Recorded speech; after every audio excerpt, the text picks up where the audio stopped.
Bastos ka! Oh! Ito ka! Ang susunod na programa ay rated PG. Ito ay nangangailangan ng patnubay at gabay ng magulang para sa mga batang manunood.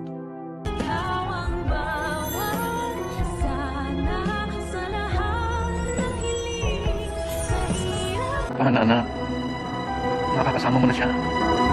Sa tuluyan niyang pagkakaroon ng malay ni Lolo Pepe ay meron siyang matinding pasabog kay Giselle na labis namang ipagtataka ni Giselle kung sino ang tinutukoy ng kanyang papa na makakasama na nito. Na alam naman talaga natin kung sino ang tinutukoy ng matanda at ito'y walang iba nga kundi ang anak ni Giselle na akala niya ay patay na. Mas intense pa po ang magiging kaganapan sa pagitan ng mag-inang Giselle at Justin. Dahil sa muli nilang paghaharap ay hahanapin ni Giselle si Justin at sasabihan ba naman ito at pagbibintangan na baka ito ang mastermind sa pagdukot kay Lolo Pepe na agad naman ikapipikon ni Justin. Sabay sagot niya sa kanyang nanay na kung meron daw siyang pagtatangkaan ng buhay dito ay walang iba kundi si Giselle. Kaya naman si Giselle ay gulat na gulat dahil hindi niya naman akalain na masasagot siya ng gano'n ng babaeng ito na hindi niya naman kilala. At ang pakilala nga lang ni Lolo Pepe sa kanya ay isang kaibigan. Kaya naman hindi na mapipigilan ni Giselle ang sampalin si Justin. Pero hindi din naman papatalo si Justin at masasampal niya din ang babaeng pinamigay siya sa ibang tao. At makikilala na nga din natin ang guardian ni Justin na walang iba kundi si Tonton Gutierrez. At kung paano niya mababago ang buhay ni Giselle ay ang dapat natin abangan. Samantala, mukhang lumalala na talaga ang sitwasyon ni Lynette